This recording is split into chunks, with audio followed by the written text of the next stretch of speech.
मैले या त अब सकिनँ, मैले यति नै रच भएर आफूले आफैलाई सुसाइड गर्न पर्ने। सुसाइड सबै नराम्रो मात्रै हुँदैन है साथी हो। म त्यस्तो सुन्छु, मलाई बडो दुःख लाग्छ। साँच्चै गर्दिने साथी भयो, यसले सबैलाई समेटेर लाने भयो भने त हेर्नुहोस्, अस्ति झापा गएर प्रचण्ड धोकेबाज भनेछन्। अब यो भन्दा चाहिँ लाज मर्नु, म त अब के भनेर जवाफ दिने, जवाफै छैन। अब धोकेबाज, मैले पहिलोचोटि प्रधानमन्त्री बनाएँ उनलाई, मैले नबनाएको हुनेवालै थिएनन्। झुटो बोल्न सिपालु नेपालमा कोही छ भने केपी ओली भन्छु क्या मैले। झुटो बोल्न सिपालु, किनभने सबभन्दा झुटो त सबैले दुनियाँले थाहा पाए नि। म भ्रष्टाचार गर्दिनँ, गर्न पनि दिन्न। कति राम्रो कुरा।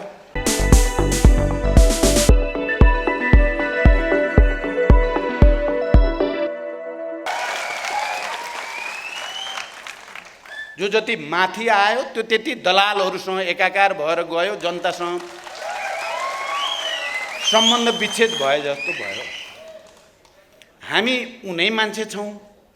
म जनयुद्धको तयारीको पनि नेता, जनयुद्धको पनि कमान्डर, शान्ति सम्झौताको पनि नेता, संविधान सभाको पनि नेता। हेर्दा हेर्दै हिजो क्रान्तिमा बलिदान गर्नको लागि, सबभन्दा जोखिमपूर्ण काम गर्नको लागि, सबभन्दा बढी त्याग गर्नको लागि भएको सम्पत्ति, जग्गा, जमिन सबै पार्टीलाई, आन्दोलनलाई, क्रान्तिलाई बुझाउनको लागि प्रतिस्पर्धा गर्ने हामीहरू मोर्चामा जाँदा, अग्र मोर्चामा मलाई चाहिँ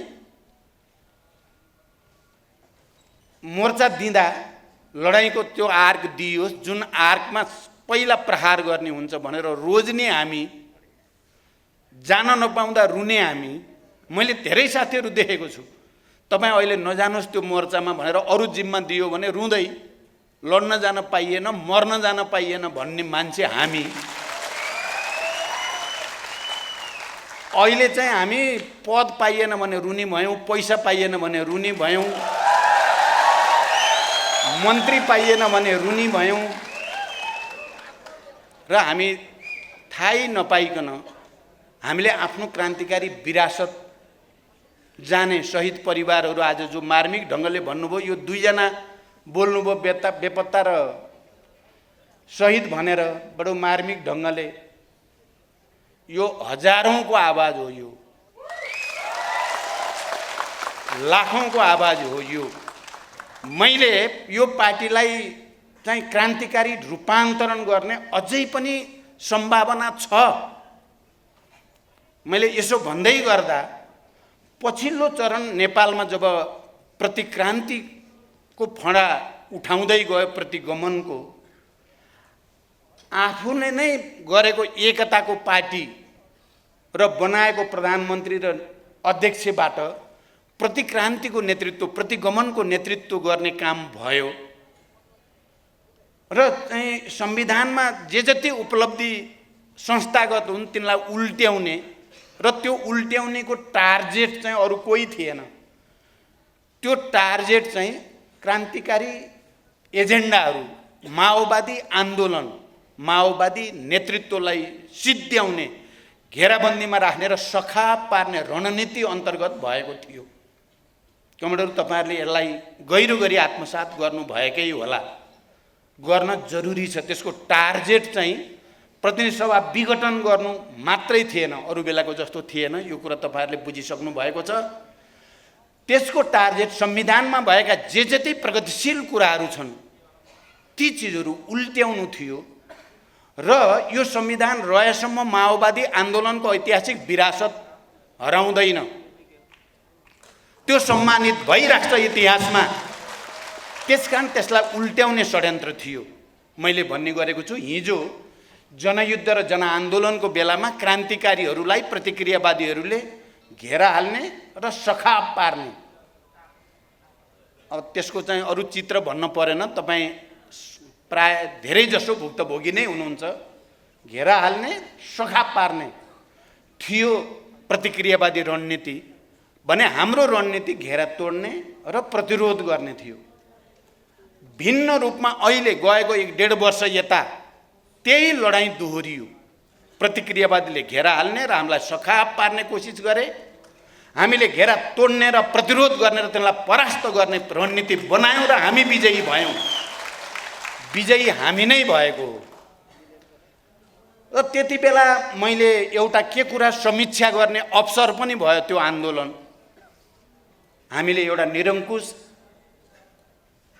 र प्रतिगामी प्रवृत्तिसँग पार्टीभित्र सङ्घर्ष गर्दै गर्दा एउटा समय आयो।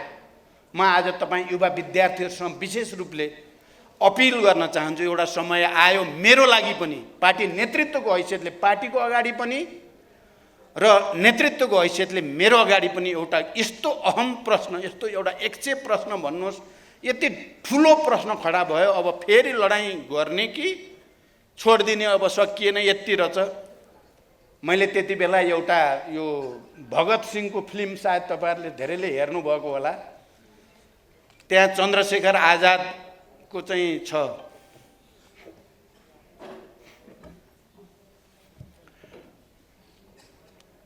लड्दै गर्दा चारैतिर दुश्मनले घेरा हालेको छ। अब फुत्किने ठाउँ रहेन चन्द्रशेखरको। एउटा रुखमुनि उनी बसेका हुन्छन्, पेस्तोल हुन्छ एउटा उनीसँग। अब मार्ने नै भए प्रतिक्रियावादीले भन्ने भएपछि उनले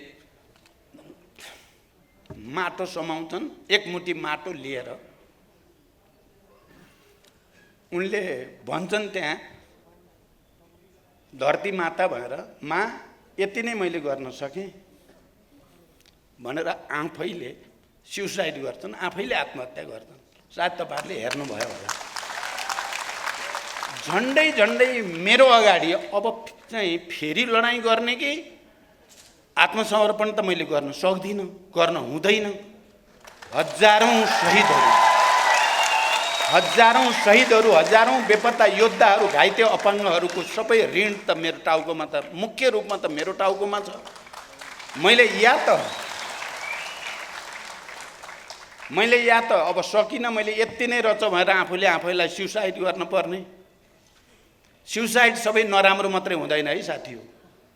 मार्क्सको ज्वाइँ छोरीहरूले सुसाइड गरेको कथा सायद तपाईँहरूले पढ्नुभएको होला। सबै सुसाइड गलतै हुन्छ भन्ने हुँदैन। या त लड्न पर्ने, अब लड्ने कि मर्ने, फेरि पनि मृत्यु या मुक्तिको ठाउँमा पुगेको देखेँ मैले, पार्टीभित्र पनि र पार्टी बाहिर पनि। र अन्तिममा पार्टीका सबै हाम्रो टिमका साथीहरूसँगको सहयोग समेतबाट हामी फेरि लड्ने, क्रान्तिकारी ढङ्गले लड्ने, पुरा जोखिम उठाएर लड्ने, जेल जानुपर्छ भने जाने, मारिनुपर्छ भने पनि तयार हुने, तर प्रतिक्रान्ति र प्रतिगमनको अगाडि हर हालतमा नझुक्ने भन्ने हामीले सङ्कल्प गरियो। त्यही सङ्कल्पबाट सुरु भयो सडक आन्दोलन। कमरेडहरू, पुस 5 गतेको प्रतिनिधि सभा विघटन र प्रतिक्रान्तिको सुरुवात जो गरिएको थियो, सेटिङ भन्ने तपाईँहरूले सुन्नुभयो। त्यो सेटिङ हाम्रो लागि फेरि एउटा नयाँ क्रान्ति, फेरि एउटा नयाँ लडाइँ, फेरि एउटा नयाँ जोखिम उठाएर जाने, या अब हामीलाई त पुगेकै छ। म 2 चोटि प्रधानमन्त्री भइसकेँ, अरू साथीहरू पनि कोही 2 चोटि, कोही 3 चोटि, कोही 4 चोटि मन्त्री भइसक्नुभयो। अब भएका जति किन फेरि दुःख गर्ने, फेरि जेल जाने बाटो, फेरि यातना खाने बाटो? यो प्रश्न थियो सबैमा। कुन चाहिँ बाटो रोज्ने भन्दा हामी चाहिँ जेल जाने, यातना खाने, मृत्यु वरण गर्ने, बरु क्रान्ति चाहिँ नछोड्ने भन्ने सङ्कल्प सहित हामी अगाडि बढेको हो। तपाईहरुले 19 पृष्ठ लामो दस्तावेज हेर्नुभयो भने मैले त्यसलाई के भने बमबार्ड द हेडक्वार्टर गरे हो। हामीले हेडक्वार्टरमा बम हाने हो। अब हेडक्वार्टरमा बम हानिसकेपछि के हुन्छ भन्दा त जे पनि हुन सक्छ, त्यसको निम्ति तयारी गरेर नै हामी हाम फालेको हो। मलाई खुसी र गर्व के कुरामा भयो भने थाहा थिएन। हामी पहिला सडकमा हामी प्रमुख लिडरहरू चाहिँ पुसको चिसो जाडोमा माइतीघर मण्डलाको चाहिँ त्यो पिच बाटोमा पलेटी कसेर बस्दा थोरै थियौँ हामी। जनताले साथ दिने हो कि होइन, हाम्रो कार्यकर्ताहरू विशाल पंक्ति आउने हो कि होइन, निश्चित थिएन। के हुन्छ तर हामीले चाहिँ आफ्नो कर्तव्य र जिम्मेवारी ऐतिहासिक रूपले पुरा गर्नुपर्छ। तपाईहरुले सुन्नुभयो होला, हामीले त्यति बेला भन्यौं त्यो बालुवाटारमा चाहिँ अध्यक्ष भएर अर्को अध्यक्षसँग लडाईँ लडेर कचिङ्गल जनतालाई पनि हैरान, कार्यकर्तालाई पनि हैरान, देशलाई पनि हैरान पार्ने जो स्थिति 3 वर्षदेखि बनेको थियो, त्यहाँबाट आजाद भएको जस्तो महसुस भयो, मुक्ति पाइयो। सडकमा आउँदा त मुक्ति पाए जस्तो बडो आनन्द अनुभूति भयो। आइयो जनताको साथमा फेरि।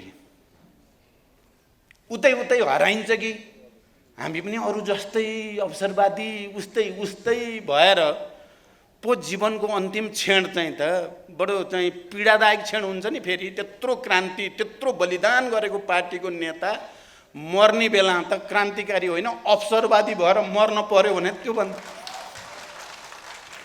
त्योभन्दा ठुलो पीडाको कुरा त अरू केही हुन सक्दैन। त्यो दिन जुन दिन हामी सडकमा गयौँ, सडकमा जाँदा बडो आनन्द भयो, हामीलाई आनन्द आयो। हो अब एकदम ठिक ठाउँमा आइयो, अब सडकमा आइयो। अनि हामीले जनतालाई अपिल गर्यौं, पार्टीलाई अपिल गर्यौं, समितिहरू बनायौं, सबै गर्यौं र देशव्यापी अभियानमा नि गयौं। हाम्रो झगडा गर्ने कार्यकर्ताहरू, पद प्रतिष्ठाको निम्ति मरिहत्ते हालेको देखिने कार्यकर्ताहरू सबै सडकमा आए। अचम्म भयो, सबै आए। सबै प्रदेशबाट लाखौं जनता पनि आए, हजारौं। सबैतिरको सभाको चाहिँ जुलुसको हिसाब गर्ने हो भने देशभरि लाखौं मान्छे त स्वतः चाहिँ परिचालित हुने स्थिति बन्यो। हामी बिग्र्यौं भनेका नेता कार्यकर्ता पनि सबै सडकमै छौं। फेरि मैले के सम्झेँ भने हामीले जनयुद्ध सुरु गर्नु बेलामा जनयुद्धको अन्तिम तयारी चलिरहेको थियो। हामीले त्यति बेलाको केन्द्रीय समिति त जम्मा 15 जनाको थियो, 2 जना वैकल्पिक त 17 जना मात्रै थियौँ हामी त्यति बेला। जनयुद्धको अन्तिम तयारीको योजना बनाउने बेलामा त्यहाँ हाम्रो छलफल भयो। अब हामी जनयुद्ध सुरु गरेपछि पक्कै मारिन्छ, हामी मध्ये धेरै जसो त पक्कै मर्छौँ भन्ने थियो एउटा। अर्को हामीसँग होल टाइमर भएका 60-65 जना साथीहरू मात्रै थिए देशभरि। ती 60-65 मध्ये धेरै जसो भाग्छन् होला भन्ने छलफल भएको थियो। क्या डरलाग्दो कुरा हो नि युद्धमा जाने भने त, बाफ्रे। त्यसो भनिएको थियो र हामीले अब पछि फेरि भेट हुन्छ कि भइँदैन, त्यहाँ सबैले फोटो खिचौँ भनेर फोटो खिचिएको थियो क्या अलग अलग। पछि यो शहीद भयो, त्यो शहीद भयो, यो यहाँ मर्यो भनेर चाहिँ फेरि इतिहास लेख्न पर्छ भन्ने हुन्थ्यो त्यति बेला। तर जनयुद्ध सुरु गरेपछि त के को भाग्ने, चामलको बिहा जस्तो 1-2टा कोही भागे होलान्, तर हजारौं आउन पो सुरु भयो। जनयुद्ध सुरु गरेको भोलिपल्टदेखि त आउनेको लहर, गीत गाउनेको लहर, नाच्नेको लहर, कुरा भन्नु लडाकु दल, स्वयंसेवक दल, सुरक्षा दल बन्ने प्रक्रियाको लहर सुरु भयो। अनि यो त अवसरवादी छ भनेको पनि झन क्रान्तिकारी भएर आउँछ। त्यो अवसरवादी भएर हामीले त्यति बेला हिसाब गरेका कयौं साथीहरू महान शहीद भए। साँच्चै भने हामीले यो आन्दोलनबाट के सिक्यौं त भने होइन हाम्रो कार्यकर्ताहरू बिग्रेको होइन, बिग्रेको हामी हो, नेता बिग्रिए हो, हाम्रो जनता बिग्रिया होइन, बिग्रेको हामी हो भन्ने निष्कर्ष निकालियो हामीले। र मैले अझ विशेष रूपले अब सच्चिनु पर्ने अरूलाई भनेर हुँदैन, आफैबाट सुरु गर्नुपर्ने हुन्छ। कमरेडहरू, अहिले केन्द्रीय समितिको बैठकमा हामीले जुन राजनीतिक प्रतिवेदन प्रस्तुत गर्यौं, समाजवादी क्रान्तिको रणनीति, त्यस रणनीति अन्तर्गत जनवादी क्रान्तिका बाँकी कार्यभार पूरा गर्ने कुरा, राष्ट्रिय स्वाधीनताको लडाईँलाई अगाडि बढाउने कुरा, उत्पादन र श्रमसँग पार्टीलाई जोड्ने कुरा र एउटा नयाँ पार्टी, फेरि क्रान्तिकारी पार्टी बनाउने सङ्कल्प सहित सर्वसम्मत रूपले हामी फेरि अर्को एउटा लडाईँमा जाने भन्ने निर्णय गरेका छौँ। म तपाईँ युवा साथीहरूलाई यो निर्णयको मर्मलाई विचार गर्न म तपाईहरुलाई अपिल गर्न चाहन्छु। मैले भनेको छु, फेरि एकचोटि समाजवादी क्रान्तिको लागि, सामाजिक रूपान्तरणको निम्ति हामी हिजो भन्ने गर्थ्यौँ। हामी अलि अर्कै धातुका मान्छे हौँ है, हामीलाई अरूले चिन्दैनन्। हामी के चिज हौँ भन्ने कुरा अरूले, अवसरवादीहरू, प्रतिक्रियावादीहरूले चिन्ने र बुझ्न सक्ने कुरा होइन, त्यो हामी आफैले बुझ्न पर्ने कुरा हो, हामी आफैले चिन्न पर्ने कुरा हो भन्थ्यौँ। अहिले हामी क्रान्तिकारीहरू पनि एउटा नयाँ सङ्कल्पसहित यो पार्टीलाई रूपान्तरण गर्न सम्भव छ अझै पनि। र मैले भने सायद माओवादी पार्टी र नेतृत्वलाई एउटा अन्तिम अवसर यो देशमा प्राप्त छ, एउटा क्रान्तिकारी पार्टी नै बनाउने, सामाजिक रूपान्तरण गर्ने, जनताको जीवनमा आर्थिक समृद्धि ल्याउने, उत्पादन वृद्धि गर्ने, श्रम शक्तिलाई विकास गर्ने, शिक्षामा रूपान्तरण गर्ने। हामी कहाँ त कस्तो भयो भने हामीले शिक्षामा अहिलेको सापेक्षतामा प्रगतिशील परिवर्तन सुधार ल्याउनुपर्छ भनेर बनाइएका प्रतिवेदनहरू हाम्रै पार्टीको प्रधानमन्त्रीले सिरानमा हालेर राखेर त्यसलाई अगाडि बढाउनै दिएन। यो पीडा हामीसँग छ। शिक्षा क्षेत्रमा गर्न त धेरै होइन, जे सुधार गर्न खोजियो र जे प्रतिवेदन धेरै मेहनत गरेर तयार पारियो त्यो चाहिँ प्रधानमन्त्रीले रोकिदिने। हामीले जे विधेयकहरू विभिन्न समितिहरूबाट पारित गर्यौँ ती विधेयकहरू प्रधानमन्त्रीले रोकिदिने। सङ्घीयता सम्बन्धी, चाहे त्यो निजामती कर्मचारी समायोजन सम्बन्धी होस्, चाहे सुरक्षा निकायको समायोजनसँग सम्बन्धित होस्, चाहे अन्य सङ्घीयता कार्यान्वयनका असाध्यै महत्त्वपूर्ण विषयहरू पनि रोकिने गर्यो र त्यहाँ हामीलाई विद्रोह गर्नु बाहेक केही पनि विकल्प बाँकी रहेन। हामीले एकचोटि सङ्कल्प गर्न पर्ने भयो। मैले यसो भन्दै गर्दा मैले के चाहिँ भनेको छैन र होइन भने अब हामी फेरि हतियार उठाउने, फेरि हिंसातिर जाने भनेको होइन। अहिलेको अन्तर्राष्ट्रिय परिस्थिति, राष्ट्रिय परिस्थिति, हामी आफैले बलिदान गरेर ल्याएको परिवर्तन, त्यहाँ टेकेर हामीले थोरै मेहनत गर्यो भने यो पार्टीलाई क्रान्तिकारी पार्टी बनाउन सकिन्छ, एउटा नयाँ आन्दोलन सुरु गर्न सकिन्छ, एउटा कलरफुल रिभोल्युसन भन्छन् आजकल, रङ्गीन क्रान्ति गर्न सकिन्छ। लाखौँ जनतालाई सडकमा ल्याएर यो निर्वाचन प्रणाली खाली दलाल र पुँजीपतिहरू मात्रै चुनाव लड्न सक्ने, जनताले चुनाव लड्न नसक्ने यो प्रणाली बदल्न सकिन्छ। हामीले करोडौँ चाहिने, अब कसरी चुनाव लड्ने? अब हामी सब, अरूको त छोड्नु न, हामी सबैको चाहिँ यहाँ चाहिँ हालत खराब भइसक्यो। अब अझ मुख्य अध्यक्षको त झन् सातै जाने भइसक्यो। सबैले अध्यक्षबाट पैसा माग्ने हुन्छ, अध्यक्षलाई दिने चाहिँ हाम्रो हरायो। हेडक्वार्टरमा लानुपर्छ भन्ने छैन, माग्नुपर्छ भन्ने छ। अब माग्नलाई नभई पनि हुँदैन चुनाव लड्नलाई। अब त गाउँपालिकामा लड्न पनि 10-20 लाख, 30-40, 50 लाख अध्यक्ष लड्ने हो भने त उस्तै परे करोड, नभइकन त्यहाँ लडिँदैन। अब प्रदेशमा लड्न 1-2 करोड 4 करोड चाहिने, केन्द्रमा लड्न 5-7-10 करोड अझ बढी चाहिने भएपछि हामी लड्न सकिन्छ त त्यस्तो चुनाव? अब लड्ने नै हो भने मेरो काम के हुने भयो भने दलाल पुँजीपतिसँग जाने, लौ न हामीलाई अलिकति सहयोग गरिदिनु पर्यो। अब त्यो दलाल पुँजीपतिसँग गएर निहोरा गरेर 2-4 पैसा मागेर बाँडेर चुनाव लडेर पनि हामी जित्छौँ त? अब पहिलो 64 को चुनाव हामीले चाहिँ पैसाले लडेकै होइन नि, हाम्रो त पैसै खर्चै भएन। मान्छेले त्यसै आएर दिन्थे क्या, अलिअलि पैसा त्यो पनि बाँकी रह्यो, त्यो नि बाँड्न परेन क्या। चाहिँ हामीले आफै जित्तिया थियो त्यो बेला त, बिना पैसै जित्तिया थियो। अहिले त पैसा खर्च गरे नि जित्ने स्थिति छैन। हामीभन्दा बढी पैसा अरूसँग छ, धेरै नै बढी छ अरूसँग, हामीसँग त छँदै छैन। अनि शासन प्रणालीको हामी कुरा गर्छौँ, हामीले त भन्यौँ यो प्रणालीबाट हुँदैन। यहाँ साथीहरू केही चाहिँ अलि बढी नै भन्नु त भएको छ, उहाँहरू हुनुहुन्छ कि जानुभयो मलाई थाहा छैन। हामी संसदीय दलदलमा होइन, संसदभित्रपट्टिबाट सङ्घर्ष गरेर समाजवादतिर लान खोजेको हो। तपाईँ अहिले यहाँ आएर आलोचना गर्ने साथीहरू के गर्दै हुनुहुन्छ हेर्नु भएको छ? ऐनामा आफ्नो अनुहार राम्रोसँग हेर्नु होला। म त के भन्छु भने हामीले अब निर्वाचन प्रणालीको कुरा पनि, शासन प्रणाली शासकीय स्वरूपको कुरामा पनि र उत्पीडित वर्ग, जाति, क्षेत्र, लिङ्ग, समुदायको हक अधिकार पहिचानको कुरा पनि, शहीद परिवार, बेपत्ता योद्धा परिवारलाई राहत राज्यले दिने कुरासँग सम्बन्धित विषय पनि, संविधान संशोधनको विषयलाई पनि आन्दोलनको विषय बनाएर हामीले आन्दोलन छेड्दियौँ भने त्यो सबै प्राप्त हुन्छ। अघि यहाँ भन्नुभयो नि शहीद परिवारको तर्फबाट दया चाहिएको छैन, अधिकार भन्न खोज्नुभयो, उहाँले जिम्मेवारी चाहियो भन्न खोज्नुभयो। म धन्यवाद भन्छु उहाँ कमरेडलाई। मैले अहिले रन्जितलाई बोलाएर ल है उहाँहरूलाई जिम्मा अलि राम्रै दिनु पर्यो भनि पनि सकेँ मैले।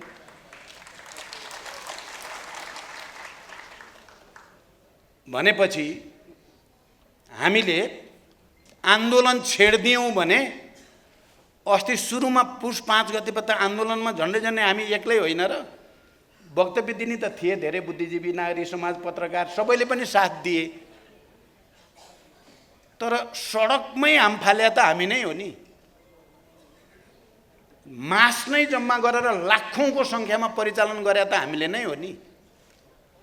सकिँदो रहेछ त, सकियो त भने मान्नुहोस्, हामीले यो दलाल पुँजीपति र नोकरशाह पुँजीपतिहरूको पैसामा चाहिँ बिक्ने निर्वाचन प्रणालीको ठाउँमा पूर्ण समानुपातिक निर्वाचन प्रणाली चाहियो भन्यो भने के हुन्छ त? आन्दोलन हुन्छ, हामी जित्छौँ, मलाई विश्वास छ हामी जित्छौँ। हतियार उठाउन नि पर्दैन, भूमिगत जान नि पर्दैन, कुरा बुझ्नुभयो, हिंसाको सुरु गर्न नि पर्दैन। लाखौँ जनतालाई सडकमा ल्याइदिएपछि पुग्छ। तपाईँ हामी कसिने हो भने ल्याउन सकिन्छ।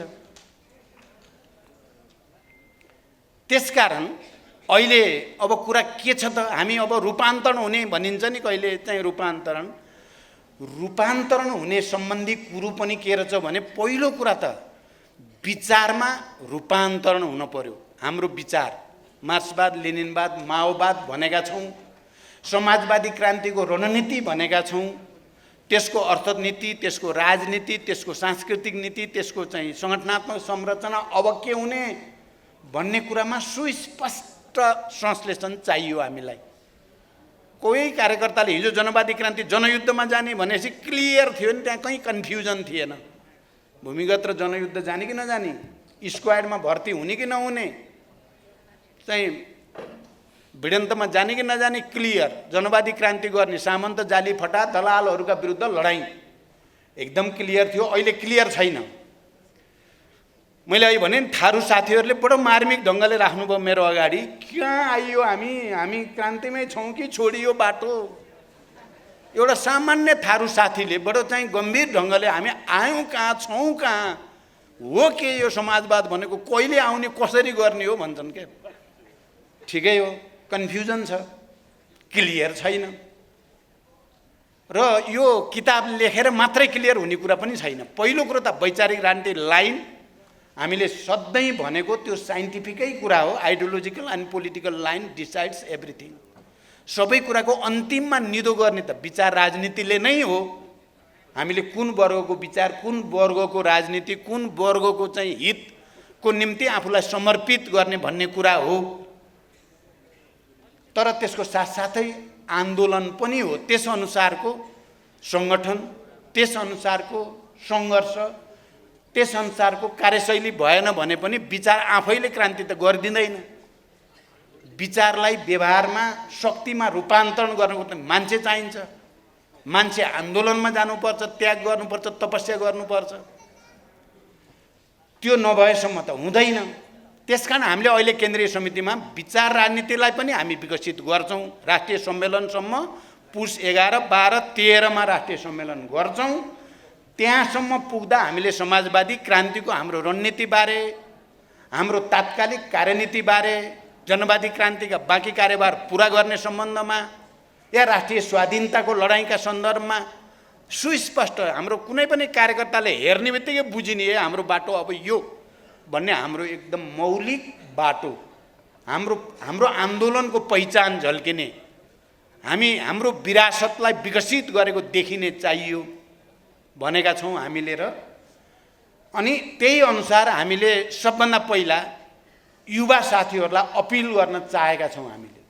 मैले अघि भने नि, अनेरासुबी क्रान्तिकारीका पदाधिकारीहरूसँग 2-4 पटक भएको अन्तर्क्रियाबाट म निकै उत्साहित भएँ। मेरो लागि पनि त्यो ऊर्जा भयो। मैले भनि नै हालेँ, उहाँ अब केन्द्रीय समितिमा उहाँहरूलाई ल्याइन्छ। हेर्नुहोस् है, तपाईँहरूले हेर्दा हेर्दै अहिले केन्द्रीय समिति अर्को बनाइन्छ। युवा क्रान्तिकारी ल्याएर सकेसम्म भरिन्छ। हामीले 20% युवा भनेकै छौँ, त्यो पुर्याउने ढङ्गले हामी जान्छौँ भनेर युवाहरूलाई अपिल गर्न खोजेका छौँ।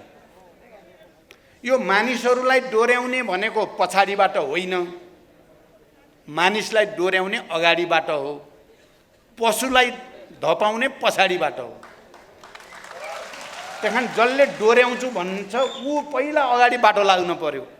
ऊ बाटो लाग्यो भने समान विचार भएका, समान स्पिरिट भएका अरू पनि बाटो लाग्ने हुन्छ। हामीले जनयुद्धमा त्यही गरे त हो नि, हामी बाटो लाग्यौँ, त्यसपछि त पुरै जनतै बाटो लाग्ने स्थिति बन्यो। अहिले पनि हामीले सोचेको के छ भने हामी बाटो लाग्छौँ। मैले त्यसो भएर भनेको छु, म त हाम फालेँ, अब तपाईँहरू के गर्नुहुन्छ तपाईँहरूको जिम्मा। हामी समाजवादी क्रान्तिको निम्ति, एउटा नयाँ रूपान्तरणको निम्ति सानोतिनो सुधारको तरिकाले हुँदैन, अलि चाहिँ राम्रै छलाङ हान्न पर्ने स्थिति छ।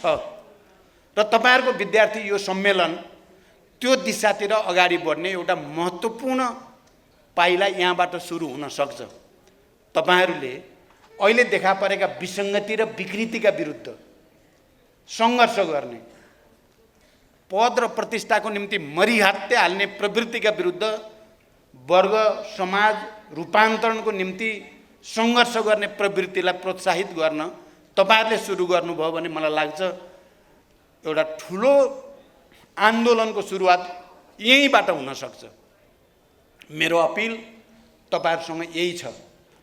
हामीले भन्यौँ सायद यो हाम्रो लागि लास्ट अवसर हो क्रान्तिकारीको लागि नेपालमा। अझै पनि हामीले आँट गर्दा, हामीले बल गर्दा, हामीले त्याग गर्न खोज्दा एउटा नयाँ आन्दोलन सृष्टि हुने सम्भावना प्रचुर मात्रामा हामीसँग छ।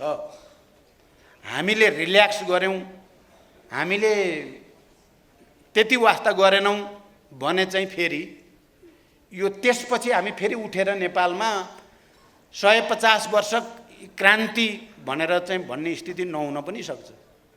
किनकि जति बेला हामी हिजो क्रान्तिका कुरा गर्थ्यौँ, हामीले श्रीलङ्कामा हेर्थ्यौँ, त्यहाँ ठुलो राष्ट्रिय मुक्ति आन्दोलन, तमिल विद्रोह थियो, बडो सशक्त सशस्त्र विद्रोह थियो त्यो। हामीले त्यति बेला हेर्थ्यौँ फिलिपिन्समा लडाइँ थियो, हामीले त्यति बेला हेर्थ्यौँ टर्कीमा लडाइँ थियो। अझ सबभन्दा बढी हामीले हेऱ्यो त पेरुमा हेरे हो। पेरुमा माओवादीहरूले गोन्जालोहरूको नेतृत्वमा जे भयो त्यो चाहिँ निकै ठुलो चाहिँ उभारमा थियो त्यो। यो सबै चिजहरू चाहिँ हामी हेर्थ्यौँ र हामी ती सबैबाट लेसन लिने कोसिस गर्थ्यौँ। अहिले त त्यस्तो पनि छैन। अहिले त हामी आफैले गोरेटो कोर्नु पर्ने, विचारमा पनि नयाँ ल्याउनु पर्ने, सङ्गठन पनि नयाँ बनाउनु पर्ने, आन्दोलन पनि नयाँ सृष्टि गर्नुपर्ने ठाउँमा हामी छौँ। तर त्यो काम हाम्रो पार्टीले, हाम्रो आन्दोलनले मात्रै गर्न सक्छ भन्ने हाम्रो ठहर छ। र त्यो एकचोटिलाई हामी त्यो मेहनत गऱ्यो भने हामीलाई अवसर छ। र मैले यति भनिसकेपछि अर्को एउटा पोइन्ट तपाईँ साथीहरूसम्म के भन्न चाहन्छु भने, हामी नभए पनि अर्को छ भन्ने स्थिति अहिले नेपालमा छैन क्या। दुःखको कुरो त्यो हो।